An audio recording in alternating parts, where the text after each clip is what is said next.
In most of rural India, there is only one bank branch for about 20 odd panchayats, and each branch has fewer than 10 staff members. So on any given day, the banks get awfully overcrowded. So a visit to the bank to withdraw means that workers have to travel many kilometers and the entire day is spent just in withdrawing money. To remedy this, governments over the years have tried various payment disbursement methods such as using banking correspondence and customer service points, also known as BCs or CSPs. These outlets offer Aadhaar-based biometric services. They come with their own set of challenges. What we observed is that people's basic rights are often trampled, such as having to pay bribes or commissions to the banking correspondents, which services for which should be free, not getting their passbooks updated, having to make multiple trips for a single transaction, lack of electricity or network connectivity issues with the banking correspondents, etc. And unfortunately, there is no place that workers can go and get these problems resolved. And moreover, these are very hard to capture unless one spends enough time with workers to understand these issues. And these last mile challenges would have been exacerbated during COVID times owing to physical distancing norms and lack of transportation facilities. We attempted to capture the experience of workers in using different payment disbursement agencies such as banks or customer service points, business correspondents, post offices and ATMs. Post offices as a disbursement agency were only used in Andhra. Broadly, we examined some of the following aspects from the workers' perspectives: awareness and access to information, time and cost, transparency and accountability, the issue of rejected payments and grievance redressal. We constructed a hardship score of each NREGA worker based on some of the variables that are useful in comparing the user experience across states. Examples of hardships are time taken, repeated visits to withdraw money, lack of ability to update passbooks, Aadhaar related issues, etc.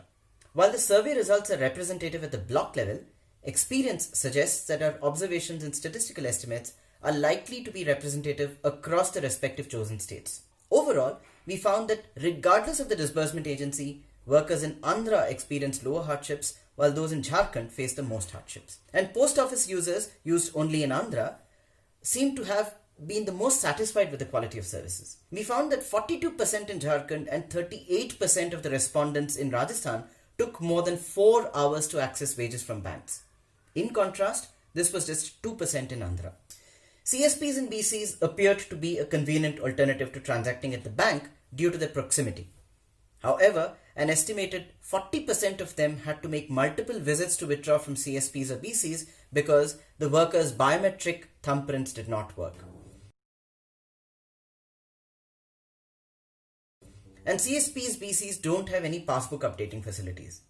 In comparison, people with postal accounts in Andhra had their passbooks updated for every transaction. We paid close attention to workers whose payments got rejected. Now, rejected payments are akin to bounce checks that happen due to technical reasons, such as incorrect account numbers in the system, or if the worker's Aadhaar number has been mapped incorrectly with the bank accounts.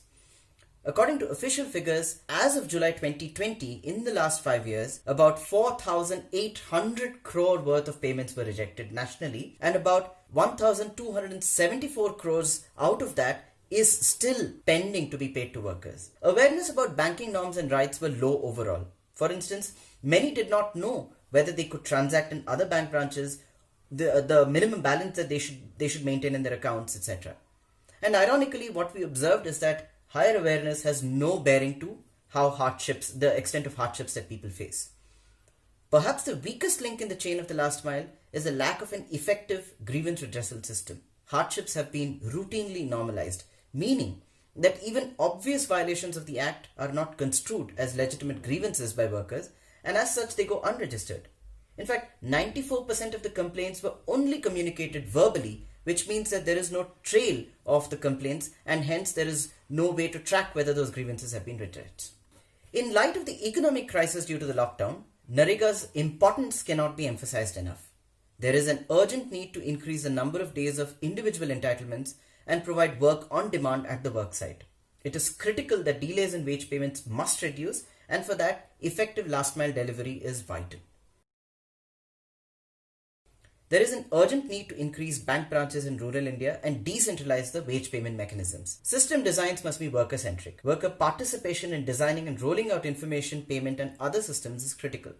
For instance, all information from work demand to payments must be made available in each panchayat in formats arrived at through consultation with workers. Ensure that a Know Your Rights or a KYR framework is prominently displayed and implemented at every payment disbursement agency.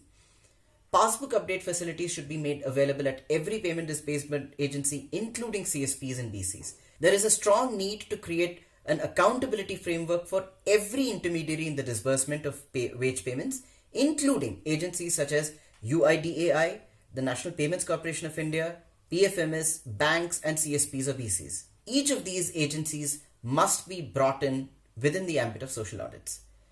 These recommendations will have ramifications not just for NREGA payments, but for all cash transfer programs such as PM Kisan, maternity entitlement, scholarship, etc., that operate within the broad DBT framework.